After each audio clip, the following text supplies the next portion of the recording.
Hey, Cheyenne, how's it going? Chris, how are you, man? Good, good. Uh, 2023 Formula One season is underway. I'm super excited. I am too, man. I am too.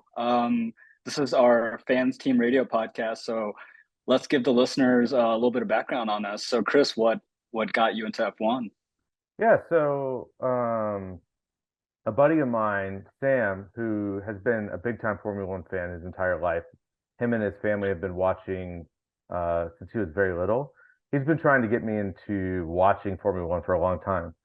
And I've been reluctant, not only because I have like an addictive personality, and whenever I get into things, I get into them heavily, which is tried and true because now I'm here doing a podcast about Formula One as soon as I got into it.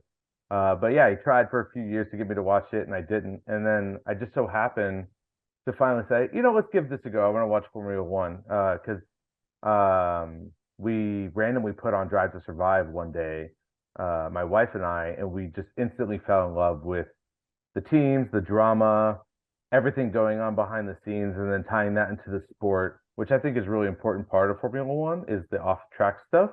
And so we decided to give the season a go, and it just so happened to be the greatest Formula One season of for a long time, the ultimate battle between Max and Lewis, and I was hooked instantly. So I didn't miss a race, I didn't miss a quali, watched every single piece of F1 content that I could. Ended up signing up with F1 TV Pro, and just watching like all the interviews, practices, everything, and just been super into it. And yeah, that's sort of like what led to this. How about yourself? No, that's awesome. My story is not too dissimilar. It sounds like you are more or less a recent adopter of F1, as am I. And I think it's important for our audience to kind of realize where we're coming from here. We're not the most technical savvy here. We very much are kind of seeing it through the lens of new fans. A lot of the fan base, I think, on the US side, can kind of appreciate that. I think my foray into F1 started also, in the pandemic era when um, you would watch anything and everything that came out just to kind of get a Yeah, sense of normalcy and I think F1 especially the aspect of travel really lend itself really well to that. I'd actually started watching F1 when I was in college, just kind of in passing. Really was trying to pick up on more sports. I've been a big football, baseball, basketball person my whole life, and so I really wanted to find something that would get me kind of excited the way that those sports did when I was a kid.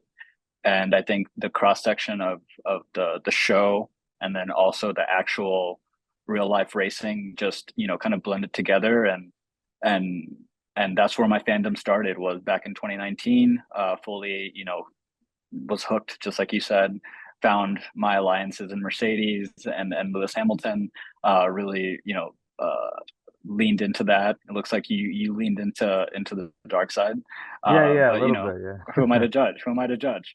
But yeah, no, I'm excited that we have a chance to do this. We have a forum to be able to kind of just talk about F1 from our point of view, and hopefully other people will join in with us. Yeah, I mean, so like ultimately, just to like clarify further what how this came to be, um, I as I mentioned before, my buddy Sam, after every race, he like so during the day, he's like so into the sport that he basically shuts his phone off, doesn't want any spoilers because his whole family's into it.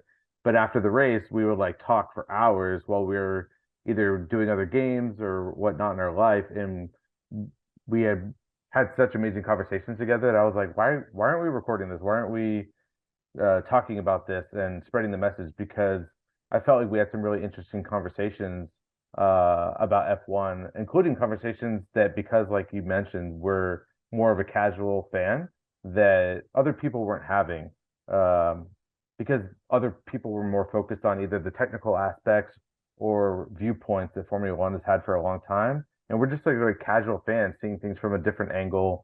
And so, yeah, I just thought it'd be great to be able to not only share that, but like bring in other fans together and have a an avenue for people to have these discussions. So, yeah, I'm super excited to start down this journey. But yeah, that's sort of like my backstory, and it sounds like we have pretty similar. So, yeah, I'm excited to get into this. Yeah, and for the listeners that hopefully will be joining, Chris and I know each other from our past life as agency assistants, Yeah. so we have somewhat of a background in how the entertainment business works. So hopefully some of that will bleed into our conversations as well. Um, so with all that, let's get started. What did you think about Bahrain? Yeah, super exciting first race of the season. Like obviously the first race is potentially one of the most exciting of every season just because the slate's clean, there's no points on the board. You're coming in with brand new cars that, go through winter testing, but there's always the sandbagging uh, speculation, and there's the are people actually giving it their all until Q3 or even Q2 of qualifying. So you never know who's going to sort of come out on top, and everything's sort of like mixed. There's new drivers on the grid this year. I think four new rookies, right? So it's just one of those moments like the first time the lights go out for the first race of the season. You're like, anything can happen. What's going to go on? And it's just super exciting. But I had a good time. Actually, I had a really good time watching all the content leading up to the race.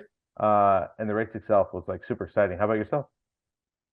Yeah, I was really excited, especially because I have some context now on previous seasons, interactions between team bosses, which I found to be incredibly, interesting in this season's Drive to Survive, which was actually picked a big reason why I think it picked up from last season's. I was very to see. I believe it's actually three rookies, but I was curious to see how they vibe with the cars. I was curious to see what the shakeup would look like with the mid pack teams. But I was also curious to see what parity looks like in a world of F1 where you now have new fans, you have new sponsors. There's it's being heavily scrutinized from a lot more angles than it ever was before. So all those kind of I feel like have gelled together in this season for me is the context, the new kind of toys that they're working with in terms of just drivers, but also the physical cars. And it seems like we kind of have a decent idea of where things are going to shake out at the top and bottom ends. But this midfield, I think, has been the most closely, competitive midfield I've seen in a long time since I've been starting to watch, and especially since doing a little bit of digging back in history. Uh, do you think? Do you think the same? What do you think about this year's pack of cars? Yeah, so honestly, going into testing, I literally thought anything was possible. Like, obviously, Red Bull had a car that sort of dominated last year, even with a shaky start. They sort of took a control. But, last year was the first year to do regulations. Every car's changed. And then this year, people had time to like take their concepts and sort of hone it. And so I was kind of under the impression that Red Bull had kind of figured out the best of the best already, and other teams were going to kind of close that gap by either mimicking what they felt Red Bull was doing or just improving on their own concept. So, um, yeah, I definitely thought that like the midfield race was going to be incredibly close this year, and I think that we're pretty much there. Um, I think we're gonna have like who knew Aston Martin can come out and they were like Yeah, they were back of the pack last year and for the last 2 years and basically nowhere, and then all of a sudden out of the blue, bam. So that's like an example sort of what I'm talking about, just like teams improving on their concepts. But yeah, I think this year's midfield is going to not only be really close, but I think it's going to shake up throughout the season, and we're going to have a lot of really crazy racing. yeah. I also think that even between the two drivers on each team, there's a lot of parity and a lot of drivers being more competitive. You're not having, I don't want to call out Nutella Boy from last year, but you're not having those kind of drivers taking up seats that could be given to more talented young folks. With that being said, I also think that there are still some things that foundationally need to happen in F1 for them to have a product close to what the NFL, the NBA, MLB kind of have in terms of teams, being much closer, having a much more competitive year over year performance. So we're not calling the winner and even the losers before the season even starts. I think that's kind of where F1 still is has room to improve, is the ability to keep us suspenseful and not have any idea who's going to win next year. I think that's really indicative of the success that Aston Martin has this year, is that we had no idea that they were going to be like this. Is what Lawrence Stroll saying just lip service? His fit for purpose factory, like, is that all going to like amount to something, or is it just going to be a big flop? And as we're seeing, they made all the right moves, and it seems like that's what excited you a lot, that change that you didn't expect but happened. Yeah, so going back to your point about sort of just that parity within the sport, I've had this conversation many times with a few different people, and it's always a difficult topic because having the ability for these teams to be so ahead of each other is like the beauty of F1 because it's really a team sport, in the sense that like everyone in the engineering factories, everyone behind the scenes, they have the ability to basically make a car a rocket ship if they want to. Um, and it's not a stock car race where every car is the same. And I think that would be a really interesting, test case to like see who's actually the best driver amongst everybody. But that's not what Formula One is. Like Formula One is this team sport, and so I know what you're saying, and I definitely wish the teams were able to be closer together because I hate knowing that you're going into a race weekend and you're just like, Haas has no chance of winning or Williams has no chance of winning. It kind of makes it like, why are they even on the grid? But at the same time, maybe they can make an upgrade mid-season that changes that. I do wish there was some avenue to sort of build that closer together. And I think that they attempt to do that with the wind tunnel, like where you get reduced testing time and things of that nature, and obviously with the cost cap. But it's very clearly still, um, it's not working as fully intended yet. Yeah, and then I appreciate that. It's really one of the things that brought me into F1 is like the lack of like equality across all teams and how teams deal with that. I think it made for really great television. But then once you start, especially looking through an American tent, and knowing that how these other organizational sports work on the on the state side, that's what I appreciate, is like going into the season not knowing if the Chiefs or the Eagles are going to win, who's going to it really they're all team sports, and I think if you want to garner that fan base more, I think you need to close that gap as an organization between these teams, which isn't to say they should be in the same cars, but it should be more reticent of what happened today, where Williams has like an ability to get into points, where Alfa Romeo, they could make a couple of positional moves, where Alpine, even they if they do have a great car, is these little mistakes that are so it's still a team sport, but it's left to like those kinds of decisions, not Mercedes or Red Bull has an X amount of money in the bank, and then they can invest it into I think that's a big reason why baseball is now changing their rules as well. So the Yankees and Red Sox aren't buying up every single piece of talent, and your Dodgers leaving every other small market team, yeah, to kind of just be shit out of luck in a sense. Now they're changing the rules of the game to make pitching faster. And I'm using this metaphor because hopefully an American audience is listening, but it's really like what I think the next evolution of F1 is as a sport is, can they bring in more parity? Can they keep the DNA of like competitiveness as it was? And I don't know what the answer is. I think it's a bit of an art and a science there. And coming into this, only being with the sport 4 years, I don't really have a leg to stand on, but just from this point of from where I'm standing, I think that's what the sport is going towards, and I'm really excited to see that product. Yeah, I definitely want that product as much as you do. Um, I don't have the answers on how we can get there because I think that we're definitely attempting to try. Um, like as we were talking, it sort of brought up something in my head where maybe the reason why Aston Martin is able to sort of extract the performance they are is because I feel like Lawrence Stroll is the kind of guy who hates losing and he wants to win no matter what whatever business he's in, whatever sport he's in.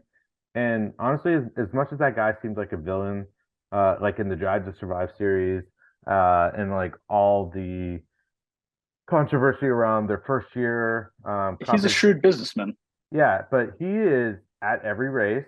He's in and around the paddock. He's in and around the factories. He's participating in Drive to Survive. Like this guy is involved and has a very vested interest in advancing not only the team but the car, the drivers, obviously his son. Um, and then you get someone like Gene Haas, where you have Gunther, who just phones him after every decision or every crash or whatever. I don't know if I gotta call Gene.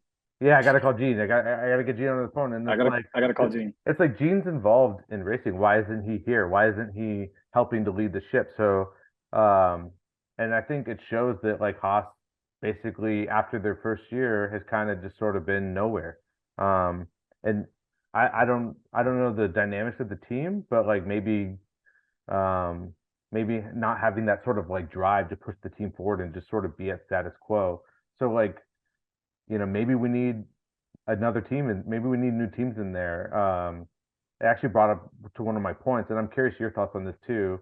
When the news came out that like AlphaTauri might sell, I was actually excited about maybe selling them because you almost feel like if AlphaTauri exists that they're never going to be good because like would Red Bull allow that, or would Red Bull put the resources into that team to allow them to sort of compete with their own resources. It's almost like having a junior league within the elite sport of F1.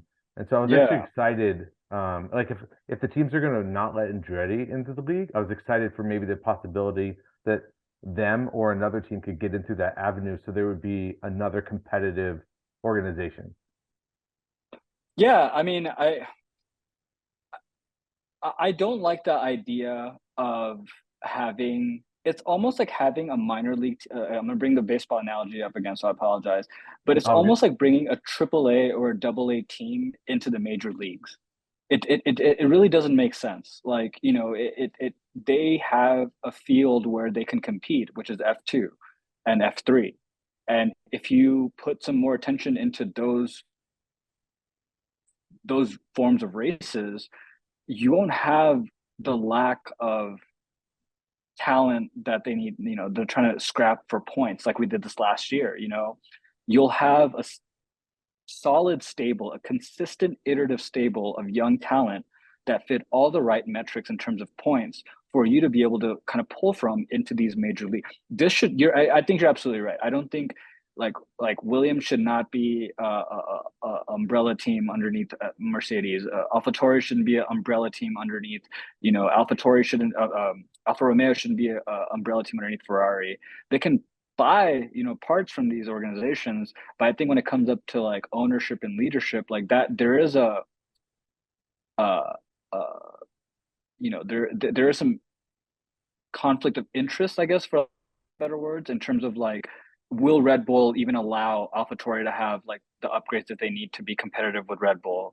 Will, Mercedes put in any more resources into Williams, other than the fact that, hey, we could get some cool drivers out of here, once like George moves up and Lewis leaves. Like, so right now, I think again this speaks to like the active evolution of F1 into like a more American kind of skewing sport, is that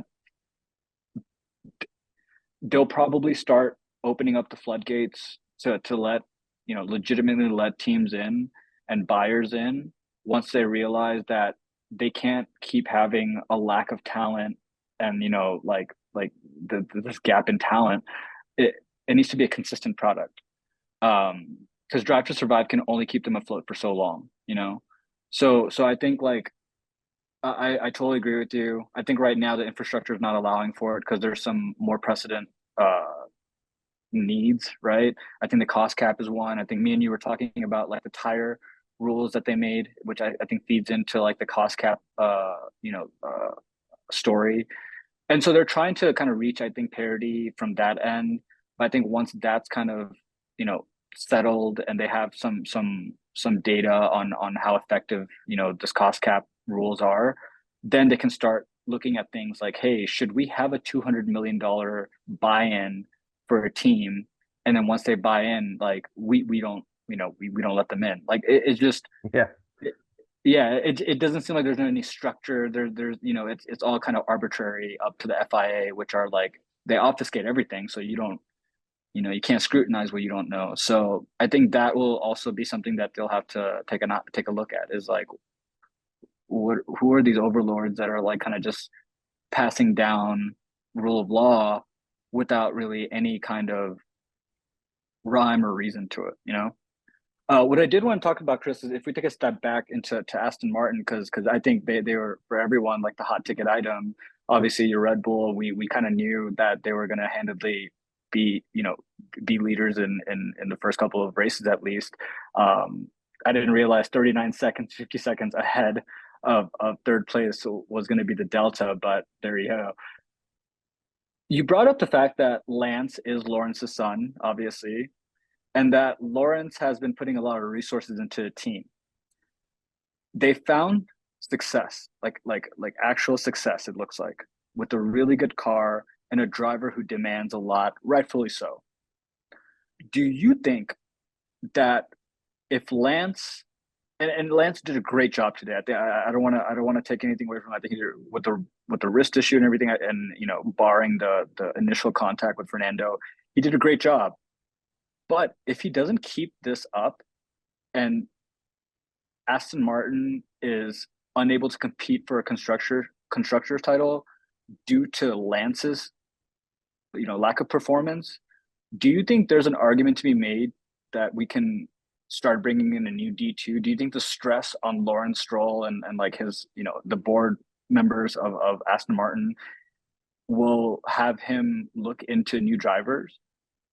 Yeah, I thought a lot about this, and I'm just gonna make a bold statement that this is Lance's last year in F1, and I have no proof or evidence of this other than the fact that Daniel Ricciardo missed the photo shoot. The in the intro video, the track overshoot with all Yeah, the cars. yeah. He was the only person missing, and Lance missed it this year, and he was the only person missing. And Daniel's out this year. I think Lance is out next year. So Oh, that's my theory. Is there's a new curse in town. You missed the photo shoot, you're out next year. But no, that's yeah, like the Madden curse. yeah, the Madden curse. So, but yeah, back to your point. I definitely think that I ultimately think it's going to depend on Alonso's performance and the car's performance throughout the year, as well as Lance's. Because if Alonso's sticking podium after podium after podium, maybe winning a race here and there this season, and Lance is always stuck in sixth to 10th, and then they're able to literally put on paper, like we would literally be first or second in constructors, um, if it wasn't for Lance's performance. Then I think there has to be a decision made. I mean, Lance has been in the sport for a long time, and he's had some success, but he's definitely not, sort of that generational talent. I don't know what sort of deal or understanding he has with his dad, or I don't know who Lawrence actually answers to in terms of the F1 team. But I definitely think that there will be a case with the car performing as well as it did today, and hopefully throughout the rest of the season, that maybe Lance needs to take a seat for a new D2 to come in, because ultimately I think that that's why Lance wanted back in so bad, because I don't think he wanted the reserve driver to come in and put in a massive performance. Um, Yeah, yeah. I think that's a really good point. I didn't think about that. That's a really good point. yeah, I mean, like obviously any major athlete. I don't want to dog on Lance too bad and just say that he was worried about being showed up, because even though I think that that's probably somewhat part of it, but any major athlete just wants to be competing and they'll do anything.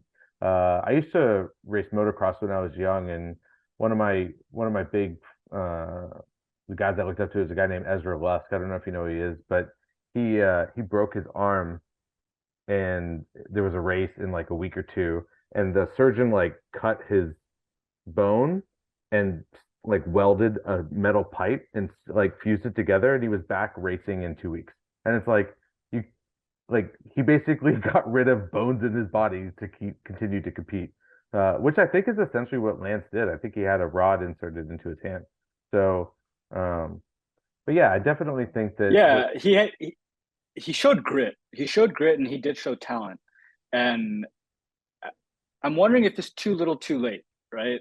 And I think obviously it's too early to call, and we have to see how things pan out, as the year goes on. But as soon as I saw the performance of that car in free practice and then in quali, and even more than that, I've never seen Fernando Alonso smile like that. I've never seen him give a compliment to his teammate. He literally called, Lance his hero. yeah, And I don't know how much of that, but that, if that's not an indicator of Aston Martin being like a legitimate competitor and having a machine and the team to really push them forward, then I don't know what it is. So I'm predicating a lot of my speculation on that, right? I think something that I've been thinking about heavily, especially after his performance, and I think it's a good pivot into the Williams story, is Alex Albon potentially coming in as a D2 driver for Aston Martin. Call me crazy, but that seems like a match almost made in heaven. You have someone who has driven a shit car for the longest time and has the ability to make that car go and not crash into walls, not sputter out. He does a really good job. He's also someone that listens well to leaders in the team and adjusts for it. And I think he would be a perfect person to line up next to, if Fernando stays, any longer, to stick with the team like Aston Martin and really give them a fighting chance at a Constructors' Cup. I think Alex would be an incredible person to sit in that seat. And I think Williams today had a really good showing. They had a much better showing than what I was going to give them, props for. And it's a pleasant thing to see, because they've always been that team that has been kind of the nice guy, in the paddock. They come from like the Williams family and then got sold to this big capital like investment company. And my worry was like, they just kind of wither away into oblivion. But I think between Alex and Logan Sargent, who I think was the best rookie of the day, they really have something promising going into this year. What are your thoughts on Williams? yeah. So Williams has always been that team that you know basically just didn't exist in the back of the pack. Like obviously when George Russell was with them, he was able to do some crazy things with the car, especially in the wet. That sort of like gave them the highlight of the day or the week. But you always wrote them off. But today, they definitely showed up. And like you said, like Alex showed up, and like Logan really showed up too. I was super impressed with his performance out of the gate. Outperforming all the other rookies and just taking a car that typically wouldn't perform very well and putting it in there. And so I was super impressed, especially for a guy who like finished fourth in F2 versus Yeah, someone like Oscar who has dominated every junior series that he's ever raced in. And then, like obviously the McLaren's not that great of a car, but Logan, typically a rookie debut, someone who's not a super pedigree champion and all that is going to come in and probably just sort of be in the back of the pack. And he didn't. He came in and he showed up. Kind of like Sonoda did in his rookie F1 debut. Took it, put it in the points in Bahrain, and I think it was awesome. I'm super excited to see where Williams could take the car for the rest of the year. yeah, an American driver. It'd be nice to have an American driver actually, you know, put us on his back. Yeah, I think coming out of free practice, I saw how disappointed Logan was, right? In the fact that, they weren't meeting his expectations. And that was a stark difference to the other two rookies that I saw. And this is just my kind of take on it. Nick I don't think he performed that well this race. I don't think based on his his lore of being around the paddock and the way he kind of carried himself in Drive to Survive, and I just don't think the talent was there and in respects to Logan, but I feel like ego is all there. I think he should be like Logan did, paying attention to like, hey, like what can I do to kind of get this team up and running? Like I think that if he had an ego and led with that kind of like an ego, I'd be much more like of a Nick DeVries fan right now, which isn't to say I can't become one later, but I think him and like you mentioned, Oscar Piastri has very similar, kind of auras around them where they feel like they are owed something. And I think Logan kind of came from a perspective of like, I, I need to do what I can to help this team, even if it like means like, being a little harsh, like during free practice, or really, like showing them that I'm disappointed, as opposed to like kind of being detached and like, you know, having the team fix it and then you reattach yourself to it. I think some of the best, like Lewis does that. Michael Schumacher did that famously with Ferrari in their overnight like story. So, what are your thoughts on the other rookies this season? Yeah, I'm sort of with you. I mean, it's kind of weird to call Nick a rookie because he's a, Formula E champion, but he is an F1 rookie. And I'm with you. Like, to be honest with you, last year, I only knew Nick from the post race shows, Yeah, and he always seemed like a nice kid, genuine. Like I call him a kid, but he's a little older than he looks. But um, he's super nice, and I was super excited for him after his performance. When he stepped up at Monza, yeah, and I was like, oh man, I can't wait to see Nick. And then, like you mentioned, in Drive to Survive, he carried himself very poorly, dogging on Sonoda. Obviously, I don't know how much of that is edited or not scripted, but like made to look different than it was. But I was actually shocked. I was surprised that he was just sort of like, you know, I'm going to be the team leader. I'm going to be doing this. It's like you haven't had your day yet. Get in there and prove yeah, that you're fast. Get in there and prove that you're a leader. And I think coming from Nick and Oscar's standpoint, like Nick is a Formula E champion, and Oscar is this young kid who had known nothing but success, and that probably built an ego around him. And they're putting his name in with Charles and Lewis and all these other people that like won everything that they've ever driven, and they all ended up being superstars. So I think Oscar was sort of put in this bubble of future WDC champion before he's even stepped foot in an F1 car. So I think he sort of built an ego around that. But yeah, I mean, he obviously isn't in the best car this year, but he had not a great day. And he didn't yeah, have a good quality either. So like outbeaten by Lando and just really wasn't there. But like you said, Logan was the one who impressed me the most just in terms of his performance. Obviously, we're only one race into the season, but I'm super excited to see like what he does for the rest of the year, and also like you brought up what he does for American F1 fans because, like you mentioned before, Drive to Survive can only take us so long. It's honestly getting a little stale. They have the exact same formula, and maybe that's a good thing for most audiences, but um, you could almost predict the episodes at this point in their pacing and their beats. And so I'm super excited to see like how fans will react in Austin and obviously Miami and then Vegas. I can't wait for that. And I'm just yeah. hoping that there's at least some sort of like stardom around it. Um, I don't know if you heard this today, but they were talking, the announcers. Do you watch on F1 TV or on Sky Yeah, or yeah?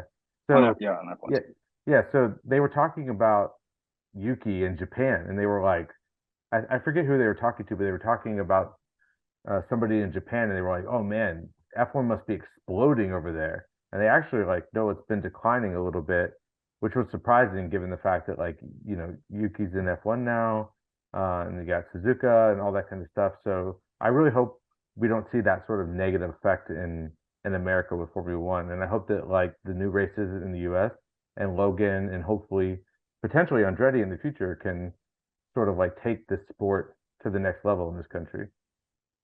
Yeah, yeah. No, from what I've seen today, I have high hopes for Williams, higher hopes than I've had after seeing them for the past couple of years. I really do find them endearing, and I think a lot of that is because of how the characteristics of their drivers are. Alex Albon, someone that it's hard to hate him. He puts the pedal to the metal. He puts where his money, where his mouth is, and he doesn't have a big mouth to begin with. He just does the job really well. And then Logan, hopefully, uh, takes from that and builds on it, right? So I think Williams is in a good position to make some consistent, it's ambitious, but some consistent points throughout this year. Um, let's talk about McLaren real quick. Yeah, let's talk about McLaren. Let's talk about McLaren real quick. So, uh, Zach Brown, he is the CEO. He is not a team principal, and I've done multiple Google searches to see if they might even accidentally refer to him as the team principal. And they do a really good job of making sure they keep the label, the moniker of CEO. The reason I bring that up, and I think me and you discussed this, is he is a business guy, right? He's a Yeah. very astute businessman. He fits the CEO bill really well.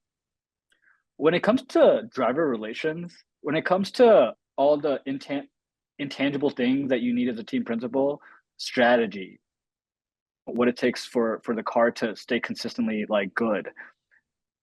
I think he's not the guy. He's not that guy. I think he speaks really well to bringing drivers to McLaren, given the historical success of the team.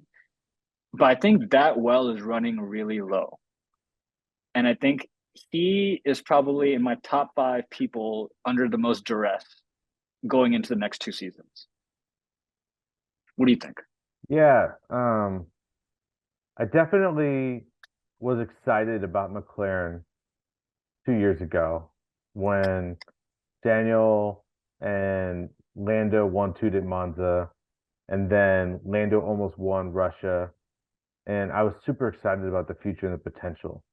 But ever since that moment, that Russia moment, it's all fallen apart. And I think Zach Brown's a big part of that. Like you said, I think he's focused on like the business of McLaren. Like obviously the car has turned into a billboard in the last 2 years.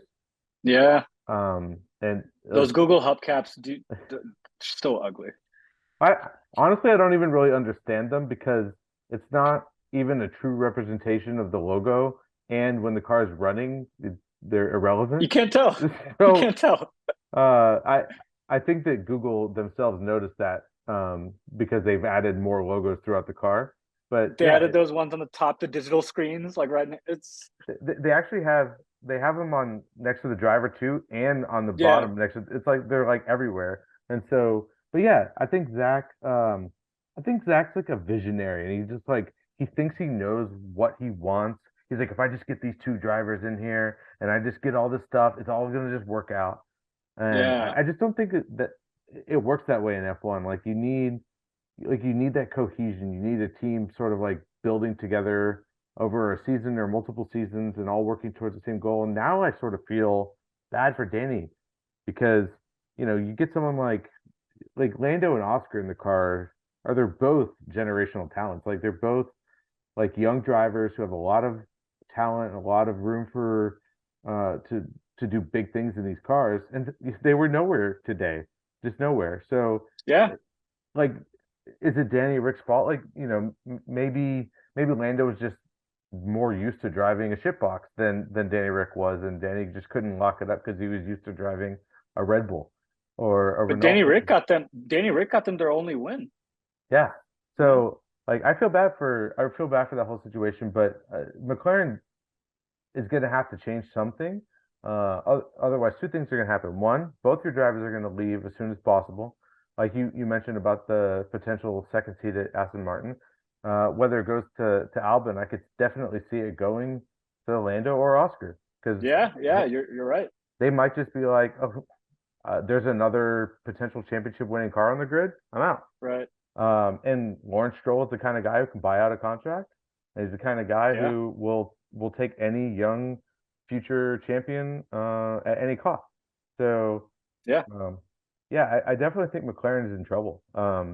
They did say that they have um, stopped development on this car pretty early in the process, and are bringing a whole different concept to Baku. But if that doesn't prove to be a worthy concept, they're in big trouble. And I think Zach Brown's in the firing line for that. yeah, and even if they do bring a very amazing upgrade to their car that gets them up into at least the mid range, what's that?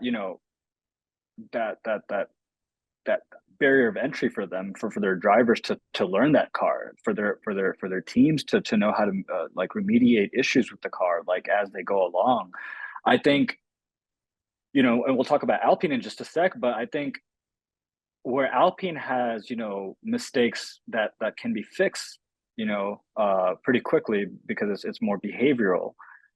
Aston Martin, I think, has foundational issues and infrastructure issues, both at the management end and at the technology end. What they have in place right now is essentially two really great like potential drivers that are young and that can, be used by any team for the next 10 years easily.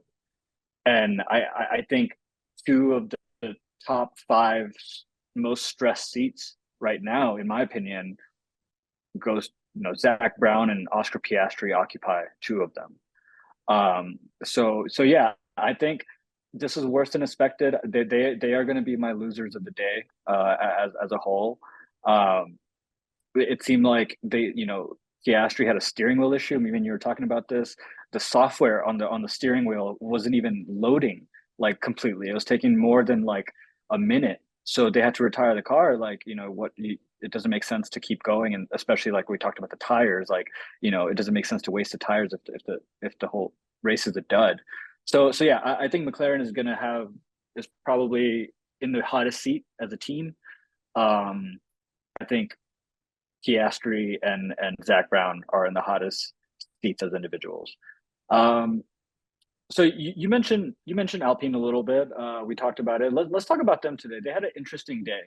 Um, Obviously, Esteban had some cumulative penalties.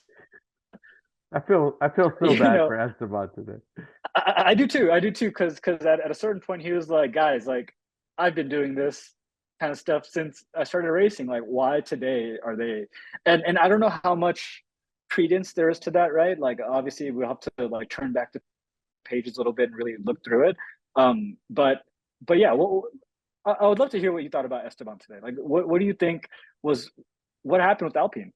Yeah, so I need to get because I have F1 TV, I can look at different angles of the cameras, but when they did the replay of Esteban's start, even the casters, the announcers were like, "What did he do wrong?" He looked like he was in the box. He didn't look egregiously forward or outside of the box. I don't know what the penalty exactly came from.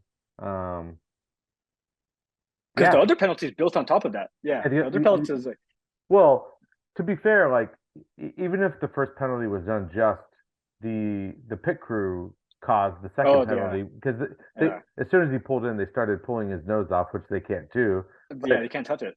it it was definitely harsh to do a 10-second penalty on top of the 5-second penalty.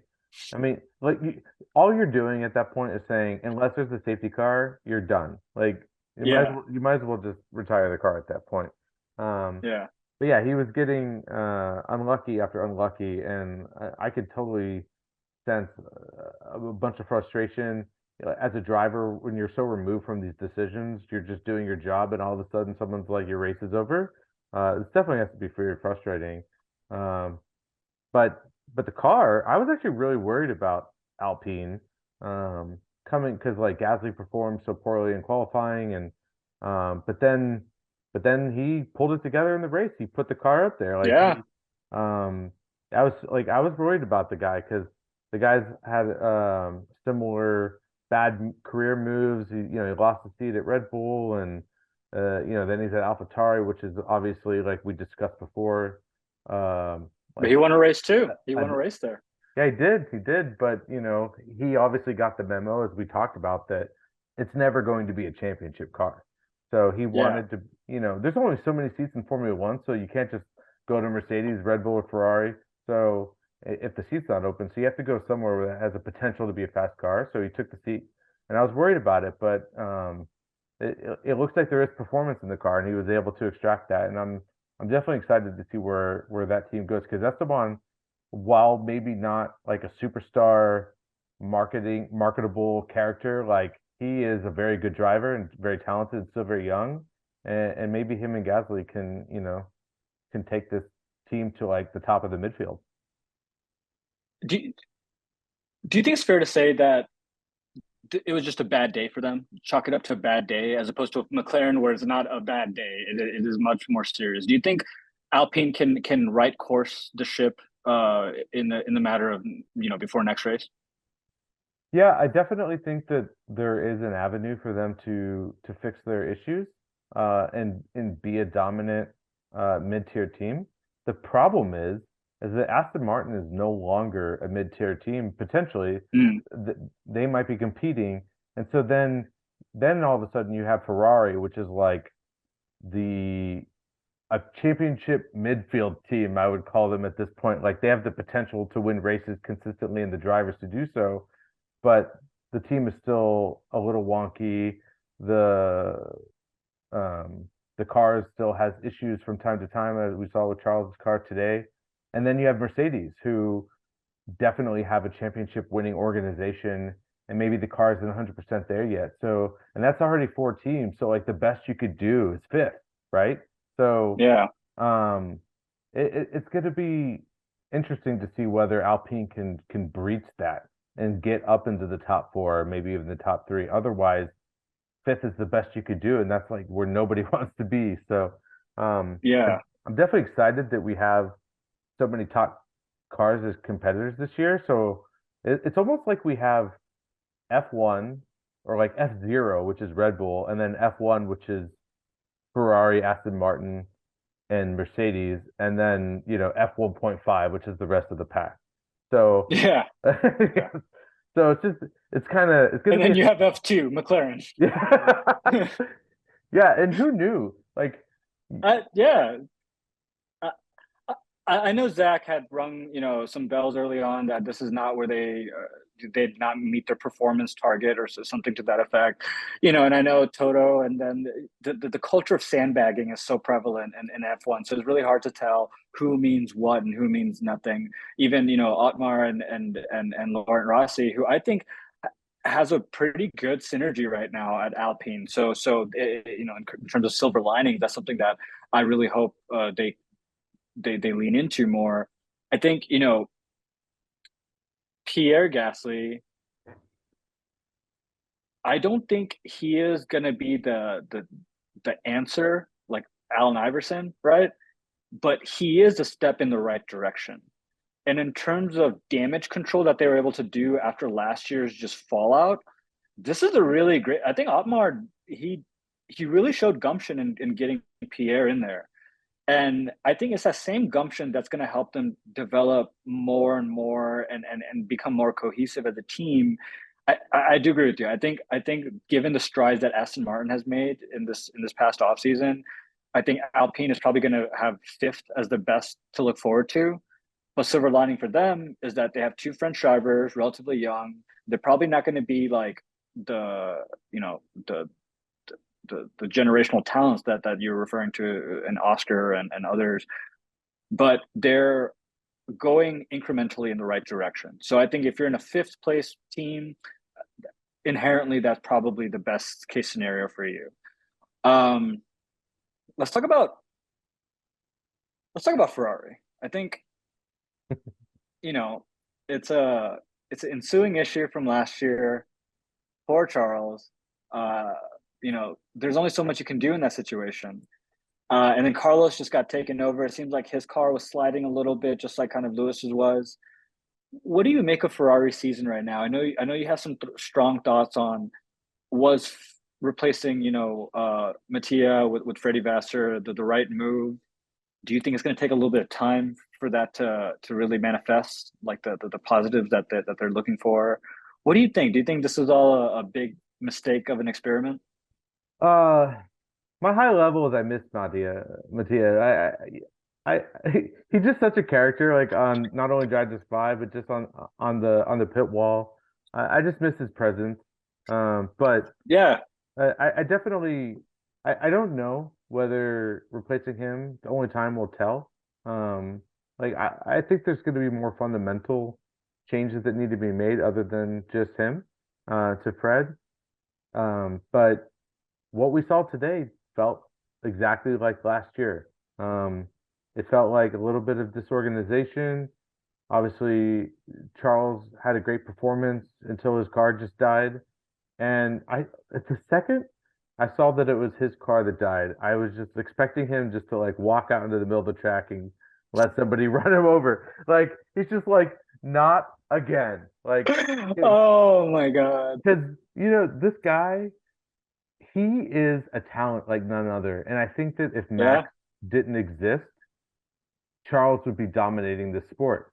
Unfortunately, Max exists and he's going to have to compete against that.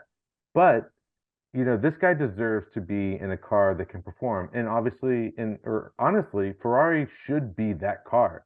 Ferrari has the yeah, money, the resources, the pedigree, the history of everything says Ferrari should just be a championship winning team. And I honestly don't know what they're doing wrong. But then again, it's only race one. Maybe they have some woes left over from last year, things that they need to change. Maybe they're still figuring things out. Like maybe Fred. I think I read early on in the season that he didn't want to change too much, that he wanted to like marinate and see where the problems are before he made the changes. Because if you make a bunch of changes at once, you don't know what you're fixing, right? So right. maybe he wants to see where the problems are, and maybe now he knows that engineering might be a problem, reliability team, whatever it is, might be a problem. They need to fix that. Maybe some change in personnel, whatever they need to do. But I definitely see a season reminiscent of last year where Ferrari has the capability of winning races, has the capability of one-twoing, but they're just not going to get there.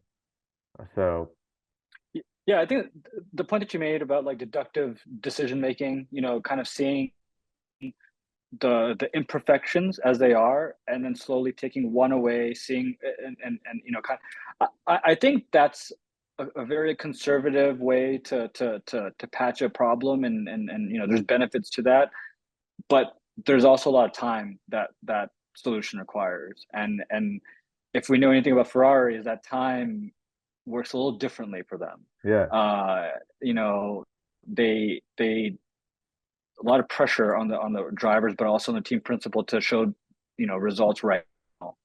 And that's just, I don't think, congruent with how F1 works as a sport. I think there, if there's any silver lining, they were near the front of the pack. Um, but then what Aston Martin did today, what Fernando did today, you know, I would not be surprised if going into the next couple of races, Fernando's the de facto P3, and that every now and again, for Ferrari might be able to slip in, Pecco might have an off day. I don't anticipate Max to have an off day, but and even if Russell and Lewis have good days, they can.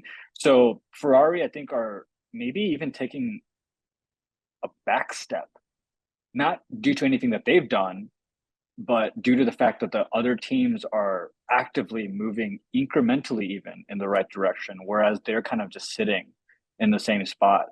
So yeah, I think Freddie Vassar is not high on my top five pressure list, but he is there. I think he would probably be number five. I so think they'll give him just enough time to kind of implement some of his own flavor before really ramping up the pressure. yeah, so I don't know much, or from what I understand about the Ferrari organization, there's a lot of not only pressure, but like there's also like it's like I guess it's like hard to make big changes in Ferrari because there's like a level of respect with like high up people and it, It's an they're not. institution. more than a Yeah, team, I feel like. Yeah. exactly, which is why I think Freddie got the job because he was already in the Ferrari family. Yeah. But if you look at Alfa Romeo over the last 2 years, Bottas's car died almost every other race. Like he was always retiring, and so you had reliability issues with Ferrari last year, and then you put in a guy who didn't squash out the reliability issues with Alfa Romeo. And I sort Yeah. of worry about that future in terms of, is Freddie going to be the next getting too comfortable with my tenured job uh, and, like using the institution of Ferrari as like hopefully it all just works out. Like I guess I fail to see how he's going to be the answer. Yeah. So I'm glad you brought that up because I try to think of like as a new fan of F1, I think about things in parallels to what I know. And what I know is University of Texas football, because that's my alma mater.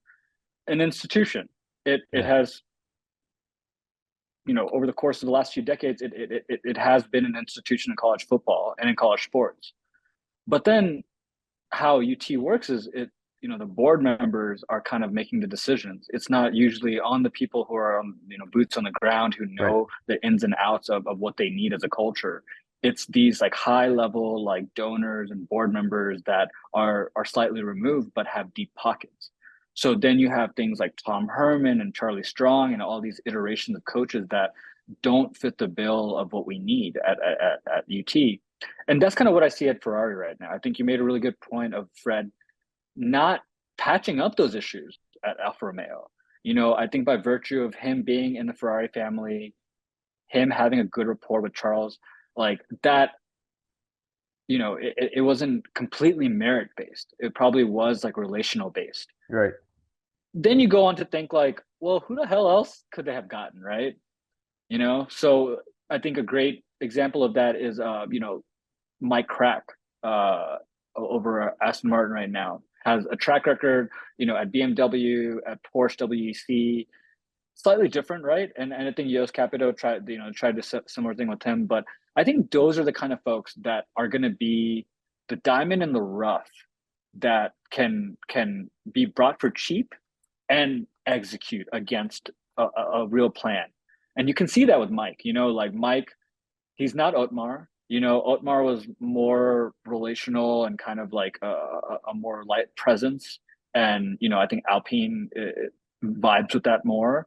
Whereas, like, Mike was a little bit more technical. He's a little bit more, left brained, I feel like, just given his background. And I think that vibes with what Lawrence wanted. Lawrence wanted uh, objectives and to be able to hit those objectives as they go along. That's how most businesses scale and work. And I think that's what he knows. And he knows that Lawrence knows that he's not the racing guy. And I think that's something that Zach needs to figure out now is that he's not the racing guy. Yeah.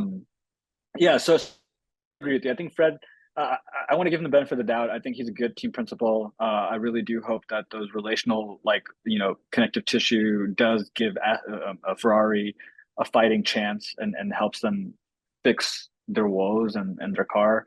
But man, I feel bad for Charles. I feel bad for Carlos, man. Like those guys. The thing is, and hopefully our listeners will pick up on this.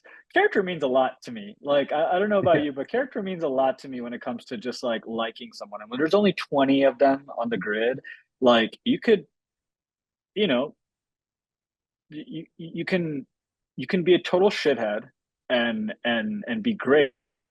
And I'll be like, hey, eventually that's gonna like tear teams apart because not every team's built for that.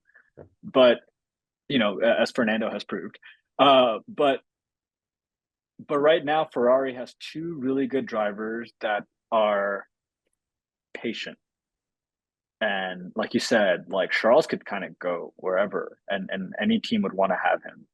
But, you know, they're being held to this institution for powers that are beyond my reasoning, It, I feel like.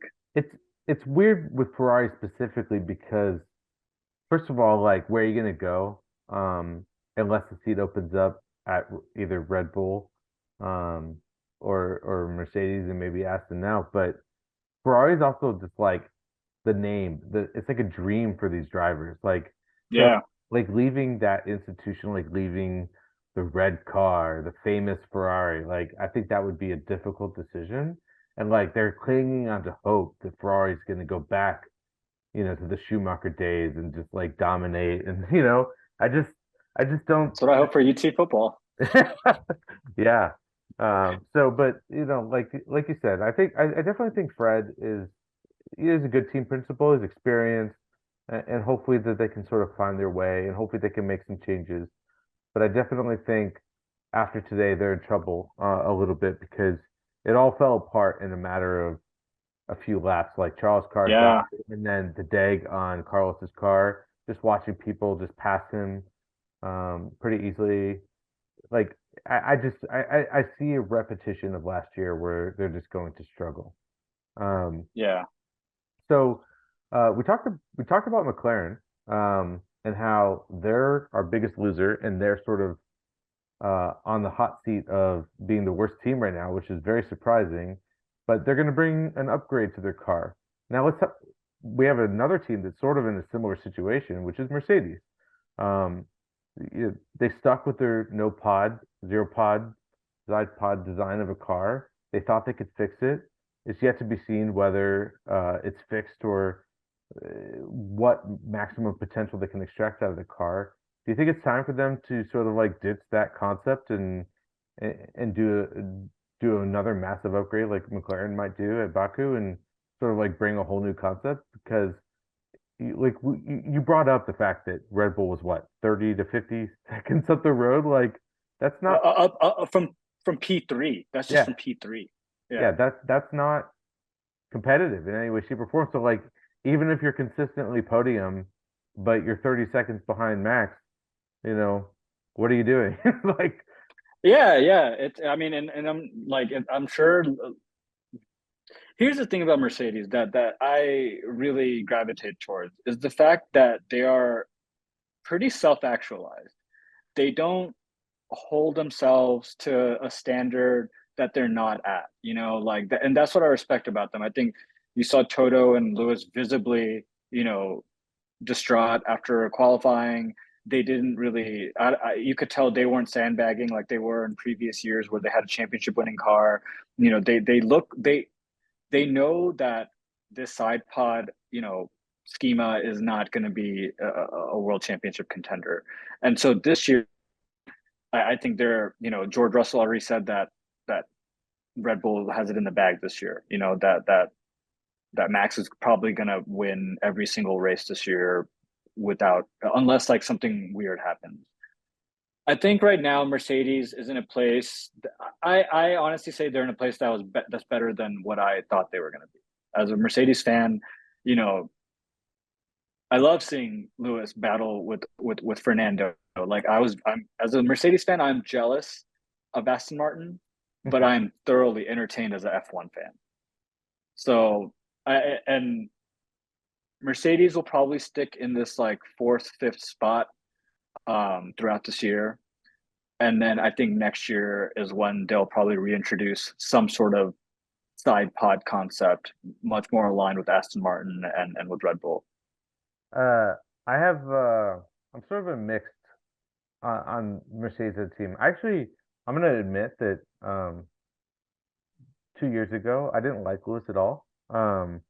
I felt like he was fake and not genuine. I felt like a lot of his like persona and showboating and everything like that was very egotistical, and that his like wanting to help humanity and all that was just sort of like a facade. Extra, Yeah, well, yeah. I thought it was a facade. Like he needed people to like him, so he played this character that he like wasn't in front. And then after Abu Dhabi, like I looked into him a lot more. I followed him a lot more, and I definitely felt for the guy. And I sort of fell in love with him all over, or I guess for the first time. But like I actually like Lewis a lot now, and I feel like he's way more genuine than I gave him credit for. Um, and I really want to see him win his eighth championship. And it's difficult for me because like Max is my favorite driver, obviously, uh, just because he's so dedicated to his craft. Um, even though he's a little cocky at times, but yeah, but I also I really hate George Russell. So I just like I was waiting for you to drop that hammer. yeah, like I want to see Lewis win number 8, but I don't want Lewis or I don't want George to win races. So, but yeah, I really like Mercedes as a team. And I like Toto as a team principal. So I really hope that they could sort of put together. But I think that you're going to be more accurate than not that they're going to sort of be hanging around this third, fourth, fifth place throughout this year. But man, when they unveiled that car, I thought it was going to be a Yeah, screamer. It looked so sexy. it looks Like sexy. It's it a was like sexy car. pure black with a green stripe, and I was like, that looks Yeah, mean. It's like it's back to black, like because I was like the silver arrow coming back didn't do him any favors, and I was like, now we're back to black with this like super speed demon car, and I thought it was gonna rock, and then it just didn't, and I was a little upset yeah. about it. I mean, as an optimist, here are three things that I think would help Mercedes out that are outside of their control. So one is Lance Stroll holding back Aston Martin in totality in terms of points for Constructor Cup. I think that's one thing that could potentially happen. I think Ferrari's poor strategy is another thing that you could probably take to the bank. And I know it sounds mean, but they haven't done anything to really change my mind there. 100%. And the third thing is, this is a little bit more far out given the delta between Red Bulls and the rest of the field. But as the season progresses, Red Bull's lack of, being able to test and go into like wind tunnels and the restrictions there, coupled with the other teams on like new packages and new upgrades, I think there's some form of those three kind of coalescing that could help Mercedes get into potentially that fourth, maybe that third place in constructors cup. But yeah, it's gonna be a tough season for us, and it's gonna be a tough season for Lewis. But I was talking to you about this. I think Fernando winning this year in whatever form will only encourage Lewis to delay retirement and stick around. So if that's the case, I'd love to see Fernando win several points this year, maybe get the third, because it'll probably help Lewis just get his mind right and be like, hey, if a 41-year-old can race, and Toto's seeing this too, why can't we get there? So I'm uh, I love Mercedes. Like I think that's the thing about this sport is that like I don't just love Mercedes, but I have love for Red Bull because I know how good Christian is at his job.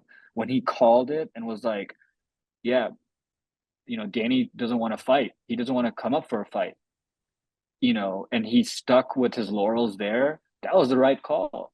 When he brought on Checo and he saw that and he made a moment's notice decision to bring him on, that was a great executive call. Like I have love for them. I'm starting to develop love for Aston Martin. Some team that I was relatively ambivalent about Right. early, last year. And then I learned to love Fernando for reasons that I learned to not like Oscar because they're both positioning themselves as the bad guys. But Fernando has like this catalog of like success that gives him a reason to say and do the things that he does. Not without impunity, but I get it. Um, I think Mercedes is going to have a rough year this year, not as rough as last year, but I think they know it. And I think, as long as you know it, you know, and you're not completely, focusing on the wrong things, I'll take this season.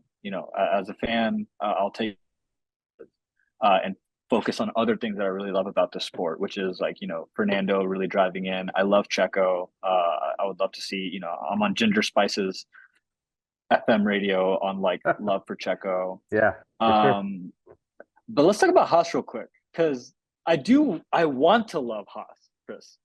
I want to love Haas, and they have everything. I love Kevin. I love Nico. I love Gene. I love Gunther. I love Yeah. like it's like almost like a sitcom, that they have going on. And I love what Nico was doing during qualifying. And then it seemed like they lost all that momentum going into the race one. What do you make of Haas this year? Yeah. Um, Haas is I feel like Haas is like Ferrari 2.0 in the sense that you have so much hope coming into the season where you're just like, this is the year. This is the year that Haas is gonna like not dominate, but just like crush the midfield or be up in there. And they're gonna be, you know, racing for points every race, and people are gonna be able to put it out there. But every time it's just disappointment. Like obviously we saw that Nico was able to like just rip it in qualifying and put in a really good performance. But even the announcers, everybody, they were saying that like they knew ahead of time that they would have no race pace. And that's what people are talking about. And I was kind of really hoping that they were wrong about that, but they Yeah, did. They had no race pace. I I have to go back and look, but it's did Nico finish behind Kevin? Like yeah. you were He starting oh so much further up. How did you? he yeah he's two positions behind Kevin, where he was kind of leading Kevin for a decent part of the race. Um, and I don't.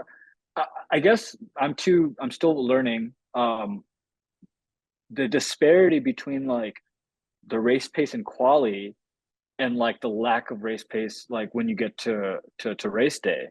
I'm trying to figure out what happened, like where did they lose all that? Yeah, I don't think like obviously you could set up your car like because once you're in park for me like you could set up your car for one lap pace and just put all the bolts and nuts in the car and all the gears and everything you can change to be able to rip it around the track for a qualification lap, but then just have no race pace because like you have high fuel load and you have Yeah, tires you have to worry about. So I just don't I guess I don't get Haas sometimes. Like I feel like they're almost like okay with where they are. Um, yeah, from what from what I've heard, like they're still a profitable organization. So as long as like because I think that they like don't spend. So whatever they're making, they're still pulling in money. So I just don't understand. It almost feels like they're happy as long as they get a point here and there, but they don't finish dead last. But I'd really like to see like you have good talent in those cars. Um, and they're sort of like kind of branding they're the American team, and you want to see them sort of like take that to the next level. And I like Gunther a lot. Sometimes I feel like he's like too comfortable. yeah. And maybe there needs to be a change there. Um, let's get Seb in that team principal role.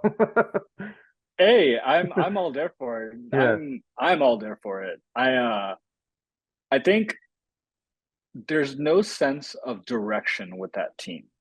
There's not even an attempt to make a sense of direction. They're kind of just taking every year as it comes. And I think if you accept the fact that you're not that great, that is a great thing to accept because it sets you up for going in the right direction. I think denying this over and over and then recycling the same excuse.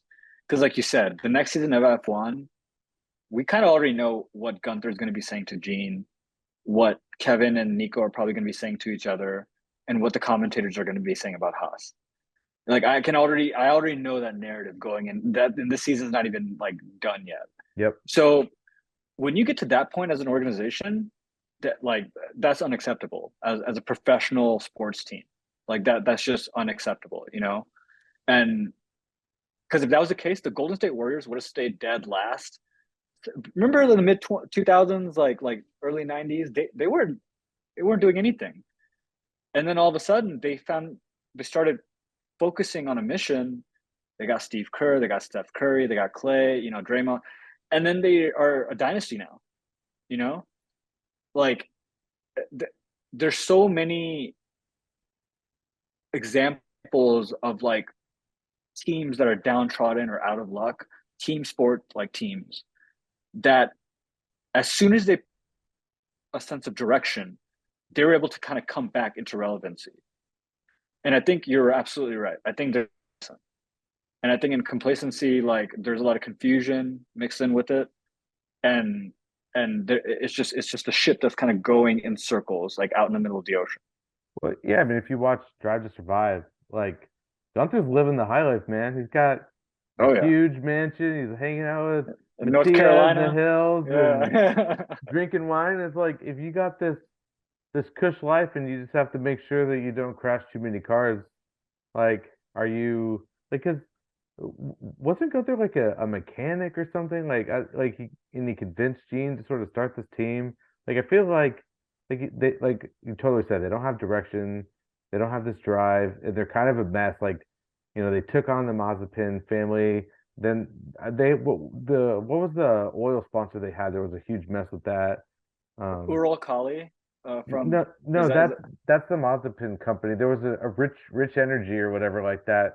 I think was the name of the oh sponsor, yeah, and like they yeah. didn't pay or something. I can't remember all the details, but I it, think they it weren't even a real company at a certain like it was something to like it was some stupid yeah, it just sort of something that's seems so like embarrassing. Yeah, I was yeah, like, how did you get yourself in this situation? it sort of seems like they just kind of like you said, just kind of live day by day, year by year, by the minute, and they're just sort of, oh, we need to make some money. Oh, this guy has money. Let's do it. We'll figure it out later. Like I feel like they need some sort of direction, like you said, something to sort of like point the needle and say this is where we need to be.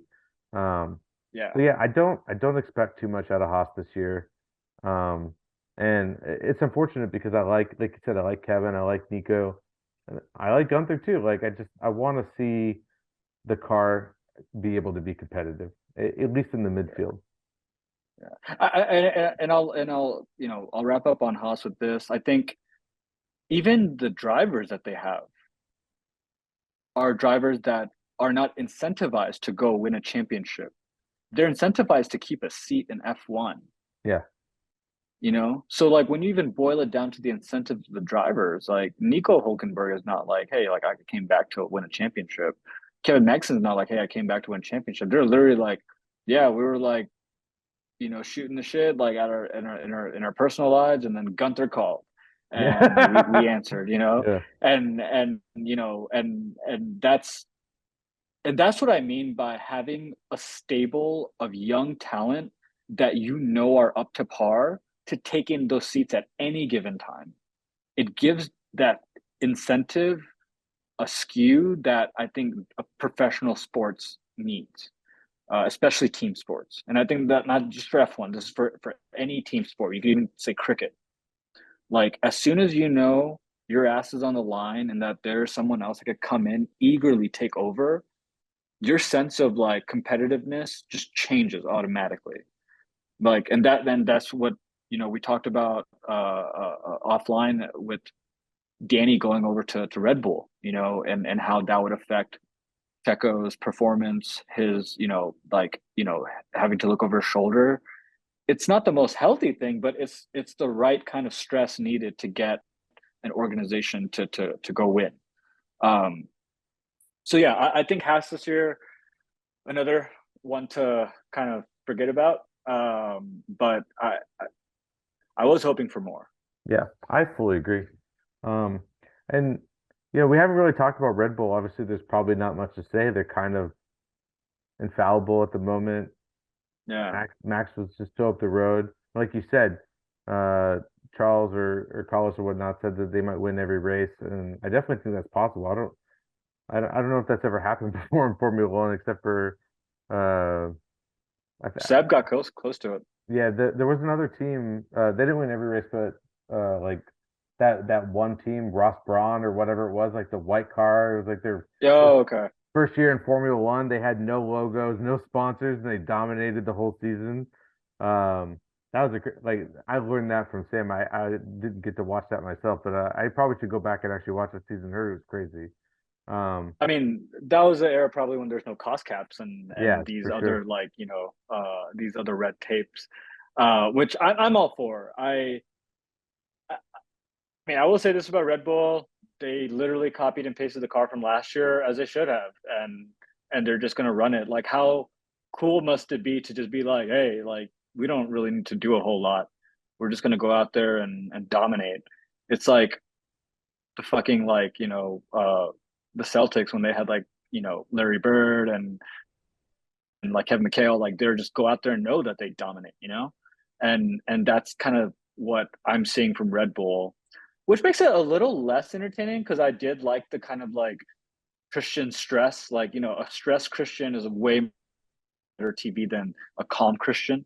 And now that I'm seeing Max is a nice guy, I'm like, man, this isn't as fun anymore. Like, I want to see Max like being kind of like, like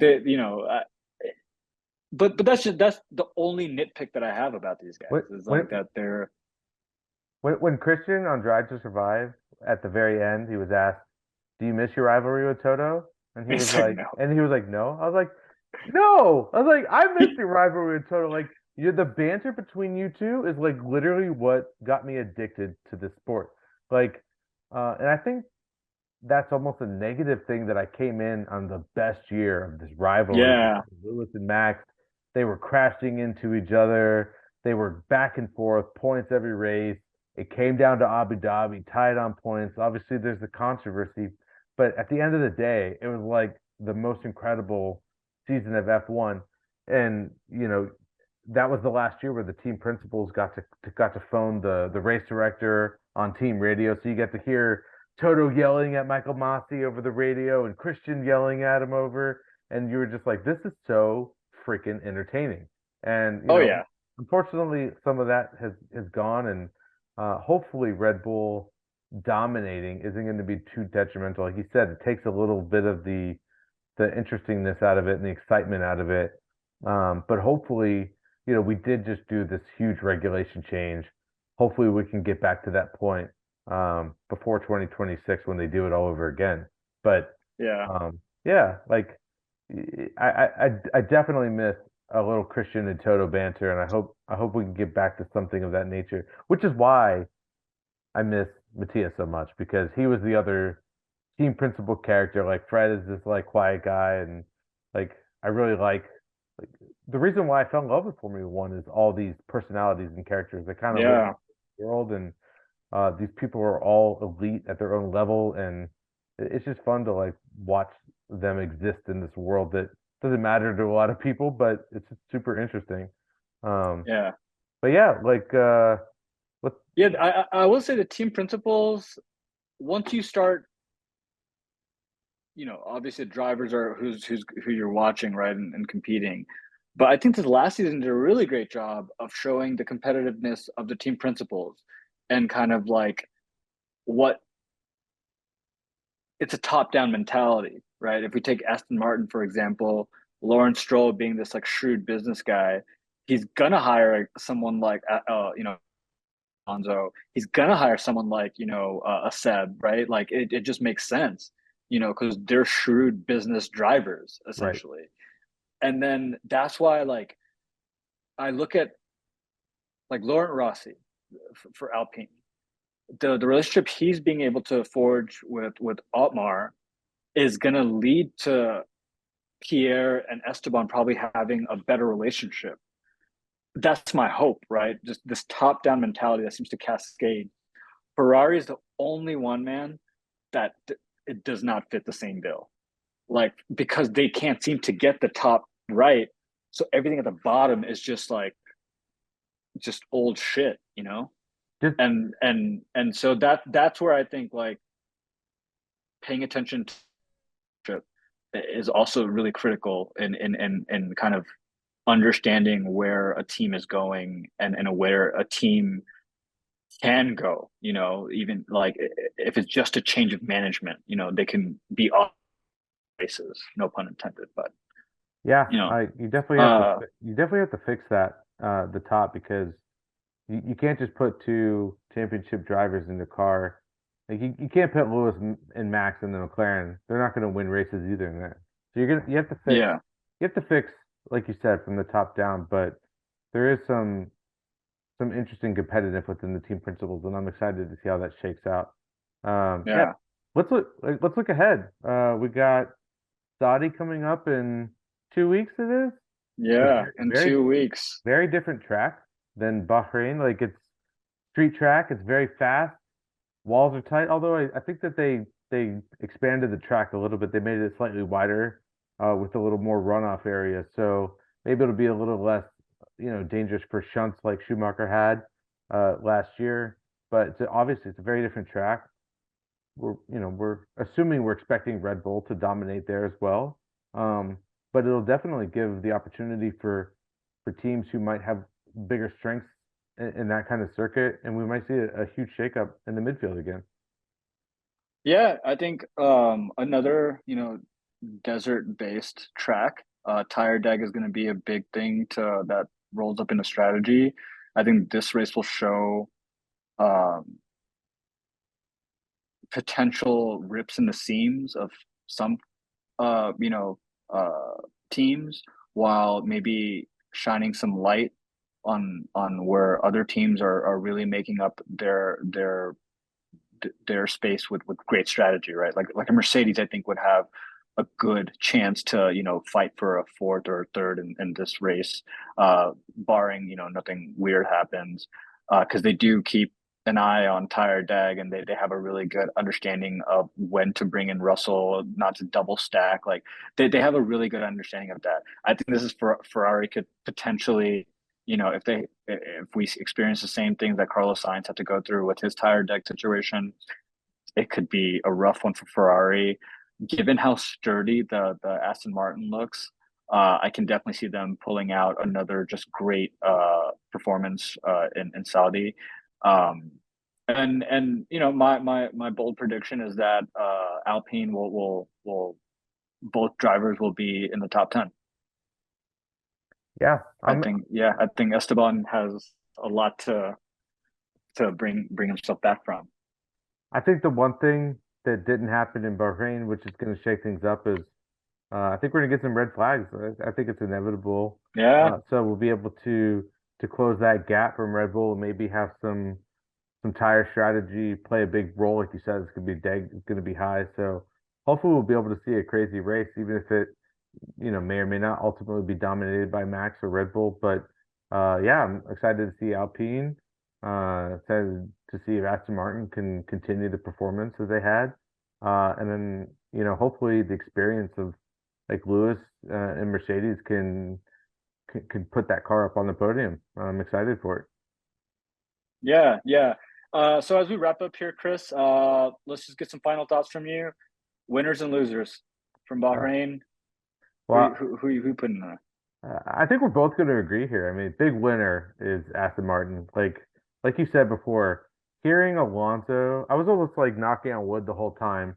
He had like 3 laps to go, and he was like, "This is the best car in the world," and he's like, "I just love it," and he's like, "I can't wait," and he's like, "Hell yeah," and he's like, "Bye bye," and I was like, Congratulating like Lance "Yeah, and shit like yeah," I that. was like, Yeah. "Fernando, calm down. I don't want your car to blow up and die, and or for you to like slip and hit a curb and go into the wall. Like, let's get across the Yeah. finish line first." But That back and forth with him and Lewis literally made me stand up. And even though Lewis came out, as a loser eventually in that battle, that was riveting. That yeah, was awesome. I would love to see more of those kinds of interactions. And the lack of red flags, loved it. yeah. I love seeing a clean race. I hate seeing all the virtual like cars. It really does slow down like the sport. I hope this clean race mentality kind of continues as we go into the season.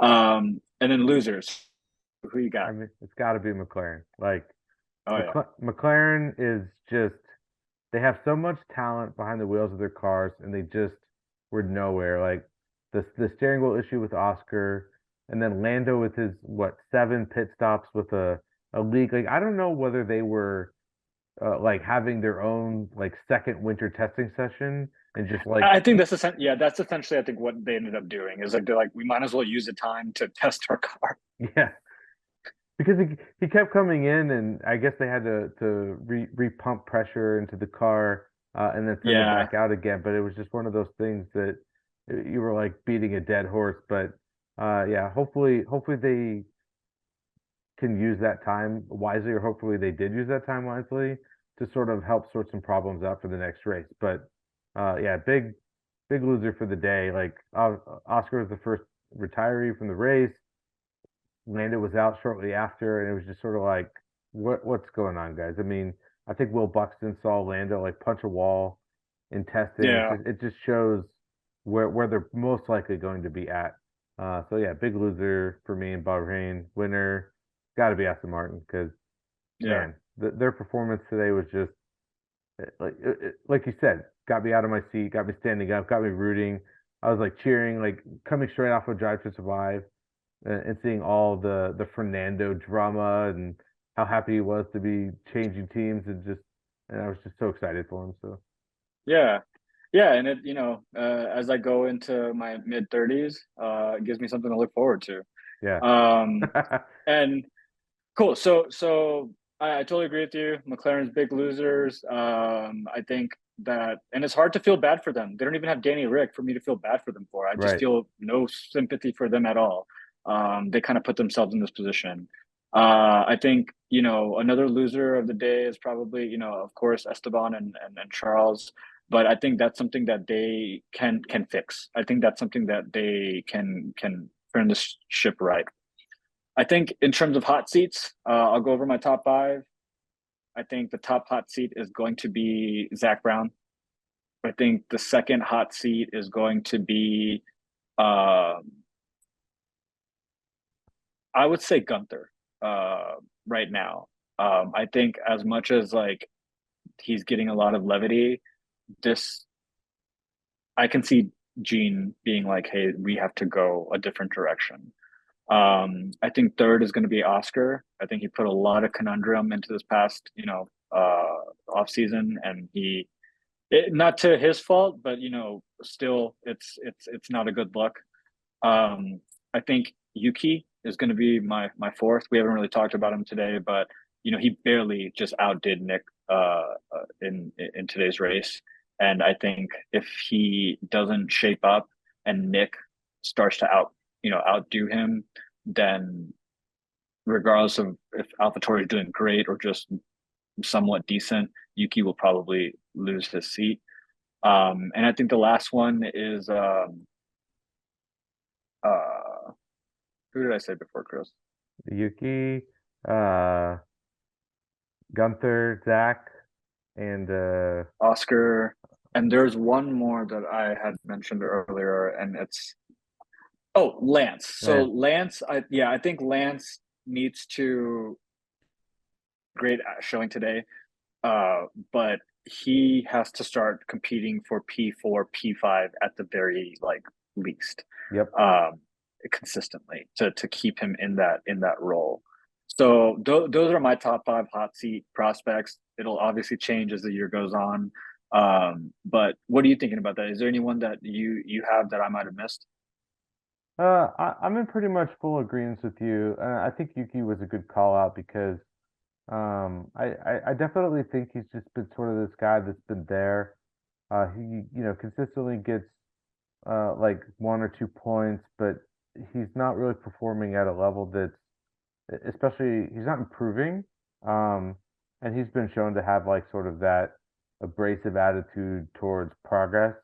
So I definitely Yeah, think he's going to have a very strong year. Um, in order for him to keep his seat. I definitely think he is sort of on the hot seat already within the team, and it's sort of like put up or you're done this year. And then the only other person I would add to that list maybe is Nick DeVries himself. Like I think Nick basically got the job off of one performance, um, yeah, and if he doesn't show up this year, I definitely think he'll be easily replaceable.